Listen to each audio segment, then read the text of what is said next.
안녕하세요. 주님의 은혜와 평강이 여러분의 하루에 가득하기를 축복합니다. 오늘 본문 룻기 4장입니다. 보아스가 성문으로 올라가서 거기에 앉아 있더니 마침 보아스가 말하던 기업 물을 자가 지나가는지라. 보아스가 그에게 이르되 아무개여 이리로 와서 앉으라 하니 그가 와서 앉음에 보아스가 그 성읍 장로 10명을 청하여 이르되 당신들은 여기 앉으라 하니 그들이 앉음에 보아스가 그 기업 물을 자에게 이르되 모압 지방에서 돌아온 나오미가 우리 형제 엘리멜렉의 소유지를 팔려 함으로 내가 여기 앉은 이들과 내 백성의 장로들 앞에서 그것을 사라고 내게 말하여 알게 하려 하였노라. 만일 내가 물으려면 물으려니와 만일 내가 물으지 아니하려거든 내게 고하여 알게 하라. 내 다음은 나요. 그 외에는 물을 자가 없느니라 하니 그가 이르되 내가 물으리라 하는지라. 보아스가 이르되 내가 나오미의 손에서 그 밭을 사는 날에 곧 죽은 자의 아내 모압 여인 루색에서 사서 그 죽은 자의 기업을 그의 이름으로 세워야 할지니라 하니 그 기업 물을 자가 이르되 나는 내 기업에 손해가 있을까 하여 나를 위하여 물으지 못하노니 내가 물을 것을 네가 물으라. 나는 물으지 못하겠노라 하는지라. 옛적 이스라엘 중에는 모든 것을 물으거나 교환하는 일을 확정하기 위하여 사람이 그의 신을 벗어 그의 이웃에게 주더니 이것이 이스라엘 중에 증명하는 전례가 된지라. 이에 그 기업 물을 자가 보아스에게 이르되 네가 너를 위하여 사라 하고 그의 신을 벗는지라. 보아스가 장로들과 모든 백성에게 이르되 내가 엘리멜렉과 기련과 말론에게 있던 모든 것을 나오미의 손에서 산 일에 너희가 오늘 증인이 되었고 또 말론의 아내 모압 여인 룻을 사서 나의 아내로 맞이하고 그 죽은 자의 기업을 그의 이름으로 세워 그의 이름이 그의 형제 중과 그곳 성문에서 끊어지지 아니하게 하매 너희가 오늘 증인이 되었느니라 하니 성문에 있는 모든 백성과 장로들이 이르되 우리가 증인이 되나니 여호와께서 네 집에 들어가는 여인으로 이스라엘의 집을 세운 라헬과 레하 두 사람과 같게 하시고 네가 에브라에서 유력하고 베들레헴에서 유명하게 하시기를 원하며 여호와께서 이 젊은 여자로 말미암아 내게 상속자를 주사 네 집이 다말이 유다에게 낳아준 베레스의 집과 같게 하시기를 원하노라 하니라. 이에 보아스가 룻을 맞이하여 아내로 삼고 그에게 들어갔더니 여호와께서 그에게 임신하게 하심으로 그가 아들을 낳은지라. 여인들이 나오미에게 이르되 찬송할지로다 여호와께서 오늘 내게 기업 물을 자가 없게 하지 아니하셨도다. 이 아이의 이름이 이스라엘 중에 유명하게 되기를 원하노라. 이는 내 생명의 회복자이며 내 노년의 봉양자라. 곧 너를 사랑하며 일곱 아들보다 귀한 내 며느리가 낳은 자로다 하니라. 나오미가 아기를 받아 품에 품고 그의 양육자가 되니 그의 이웃 여인들이 그에게 이름을 지어주되 나오미에게 아들이 태어났다 하여 그의 이름을 오벳이라 하였는데 그는 다윗의 아버지인 이새의 아버지였더라. 베레스의 계보는 이러하니라. 베레스는 헤스론을 낳고 헤스론은 람을 낳고 람은 암미나답을 낳고 암미나답은 나손을 낳고 나손은 살몬을 낳고 살몬은 보아스를 낳고 보아스는 오벳을 낳고 오벳은 이새를 낳고 이새는 다윗을 낳았더라. 아멘. 자, 룻기 3장 마지막 절에서 나오미가 룻에게 이렇게 말하죠. 내 딸아, 이 사건이 어떻게 될지 알기까지 앉아 있으라. 그 사람이 오늘 이 일을 성취하기 전에는 쉬지 아니하리라. 이렇게 말을 하죠. 이렇게 말했던 것처럼 보아스는 나오미와 룻을 위한 기업 물을 자가 되기 위해 정말 쉬지 않고 일을 합니다. 추수를 끝낸 후에 타작마당에서 잠을 자고 일어난 보아스는 곧바로 옷을 갖춰 입고 성문으로 올라가서 거기에 앉아 있습니다. 그리고 거기에 앉아 있는데 마침이라는 단어가 또 나오죠. 마침 보아스보다 엘리멜렉과 촌수가 더 가까운 사람이 그 앞을 지나가니까 그를 불러서 오게 하죠. 성문 앞에서. 보아스가 그를 성문 앞에서 부르고 그 성읍의 장로 10명도 함께 청해서 이제 모임이 된 거예요. 보아스 포함 12명이죠. 고대의 이 성문, 왜 성문에 앉아 있었냐? 고대의 성문은 사람들이 출입하는 곳이죠. 그리고 동시에 그 많은 사람들이 모이면서 거기서 재판이 벌어지는 곳이었기 때문에 거기에 이렇게 앉을 수 있는 사람들은 유력자들이고 장로들이고 또 때로는 재판을 담당하는 그런 사람들이었습니다. 그래서 보아스는 자기보다 기업 물을 순위가 가까운 자와 함께 정식 재판을 열었던 거예요. 공식적으로 하기 위해서. 재판이 소집되니까 보아스는 먼저 나오미의 처지를 설명하기 시작하는데 3절에서 볼 수 있듯이 나오미는 남편 엘리멜렉의 소유지를 팔아야 되는 그런 상황이었습니다. 모압 땅에서 돌아온 나오미와 룻이 땅이 있었다면, 아직 땅이 남아 있었다면, 먹을 것이 없어서 룻이 곡식 나다를 줍기 위해 들판으로 나가지는 않았을 것이기 때문에 엘리멜렉의 땅은 모압 땅으로 가면서 이미 그 소유권을 넘긴 것으로 보여지고, 결국 이 말은, 보아스가 설명한 이 말은 나오미가 기업을 잃은 채 빈곤으로 인해서 노예로 팔려나갈 그럴 처지가 됐다 하는 그런 의미입니다. 여기까지 들은 기업 물을 1순위의 그 사람은 내가 모르겠다 이렇게 답을 합니다.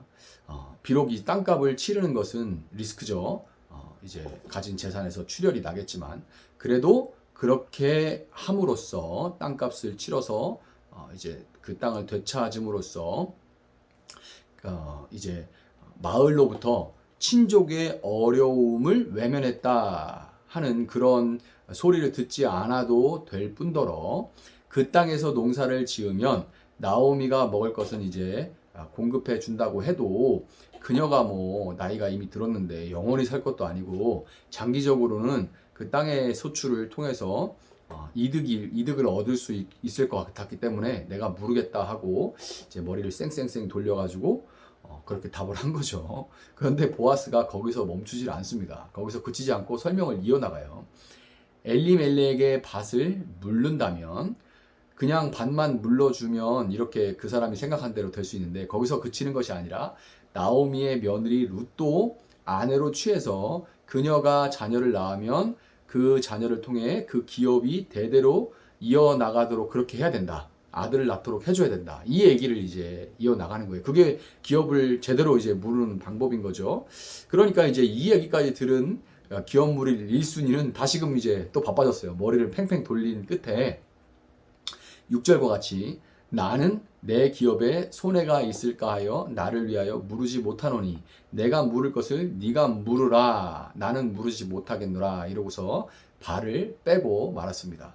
첫 번째 기업 물을 자가 발을 빼자마자 기다렸다는 듯이 보아스는 그로부터 권한을 위임받아서 엘리멜렉의 기업을 물고 동시에 룻과 결혼해서 그의 기업을 이어나갈 수 있는 자녀를 낳도록 하겠다고 그렇게 증인들 앞에서 공식적으로 맹세를 한 후에 그 일을 실행에 옮깁니다. 제가 자세히 설명을 드리지는 못했지만 이 고엘법과 지금 여기 벌어진 이 일들이 정식 고엘법과는 좀 무슨 차이가 있는지 그런데 여기서 어떤 일이 지금 벌어진 건지 뭐 이런 거를 아주 뜯어서 설명하자면 또 이게 굉장히 복잡하긴 해요. 법이라는 게 그렇죠.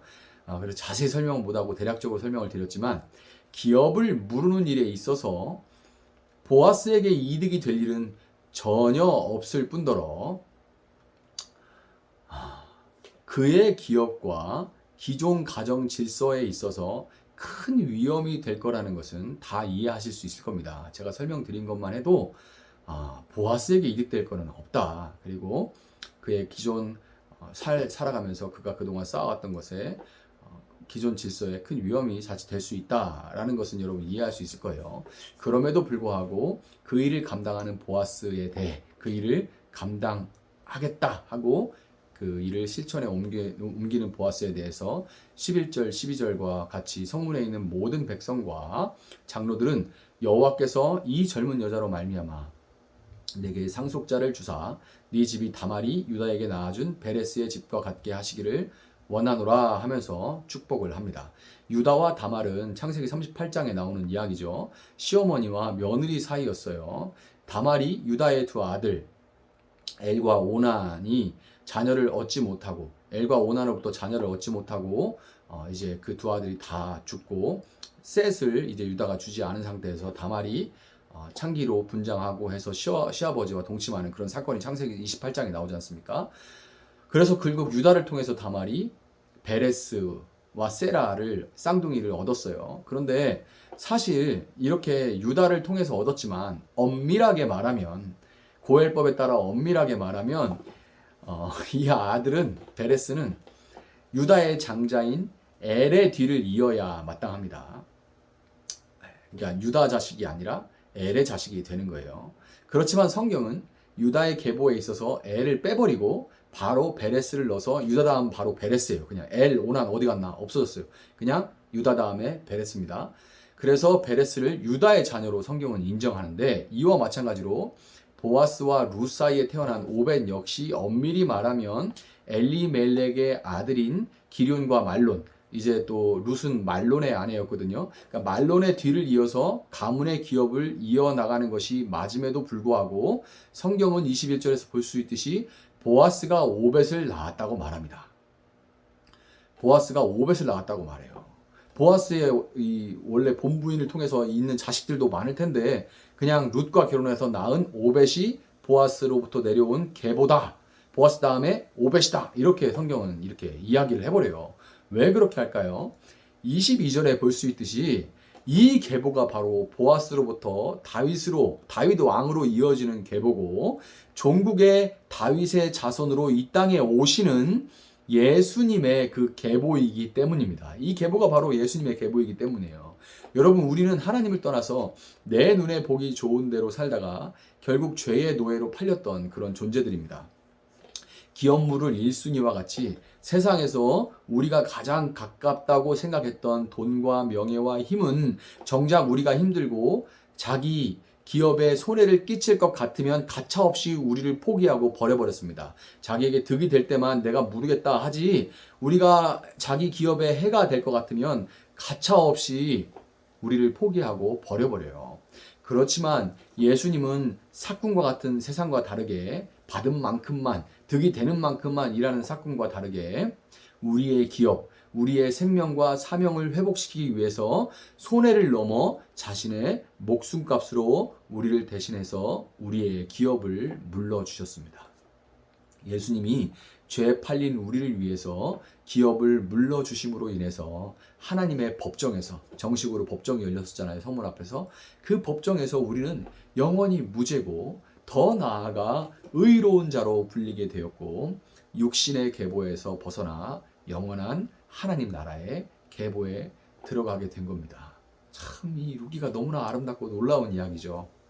본문 16절은 나오미가 아기를 받아 품에 품고 그의 양육자가 되었고, 17절은 그녀의 이웃 여인들이 그 아이에게 나오미에게 아들이 태어났다 그렇게 해서 그 이름을 오벳이라 하였다 그렇게 기록을 합니다. 엄밀하게 말하면 오벳은 나오미가 아니라 룻이 낳았죠. 그런데 성경이 이렇게 말하는 것은, 나오미가 낳았다 이렇게 말하는 것은 16절에 아기를 받아 품에 품고 할 때 그 아기가 룻기 1장 5절에서 아들로 번역되어 있는 에레드와 동일한 단어이기 때문에 그래요. 그러니까 1장 5절에서 시작할 때 나오미의 두 아들 기럯과 말론, 이미 장성했기 때문에 장성한 사람들이잖아요. 그러니까 아기라는 말이 안 맞는데 일부러 에레드 아기라고 했어요. 두 아기. 그리고 지금 오늘 마지막 절에 16절에서 또 아기가 나오는 거예요. 두 아기가 룻기를 감싸고 있는 거죠. 이걸 수미상관이라고 얘기를 한다고 말씀드렸죠. 그래서 샌드위치처럼 룻기라는 이야기를 두 아기라는 단어가 감싸고 있는 거예요. 여러분, 우리가 하나님을 떠났을 때 우리 삶은 마치 나오미가 자신의 전부였던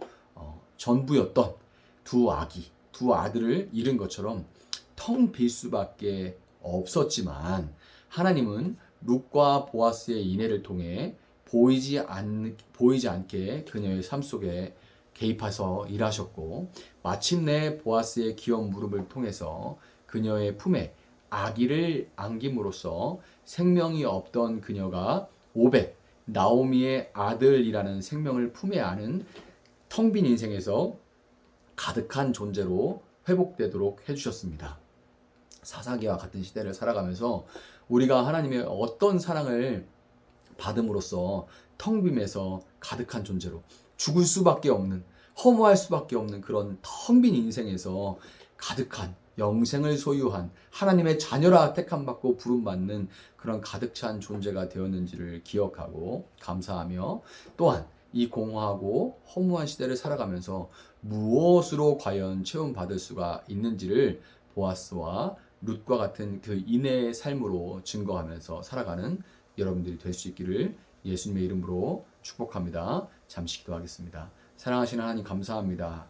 룻기가 비록 4장의 짧은 이야기지만 얼마나 아름다운 이야기인지, 또 룻기가 기록된 배경이 사사기의 시대였다는 것이 또 우리에게 얼마나 큰 도전이 되는지 모릅니다. 주님, 암흑의 시대 사사기에도 하나님은 여전히 일하셨고, 보이지 않지만 그 하나님을 인정하고 살아가는 사람들의 손길을 통하여서 역사하시고, 텅 빈 나오미의 인생을 가득 찬 아기를 잃었던 나오미의 인생, 텅 빈 인생을 아기를 품에 안은 가득 찬 인생으로 회복시킨 줄 믿습니다. 예, 주님, 그렇기 때문에 우리가 지금 여기에 있습니다. 우리가 무엇이간데 우리를 택하사 하나님의 자녀로 불러주심에 참 감사하고, 죽을 수밖에 없는 저희의 삶을 삶에 찾아오셔서 영원한 생명을 선물하여 주시니 참으로 감사합니다.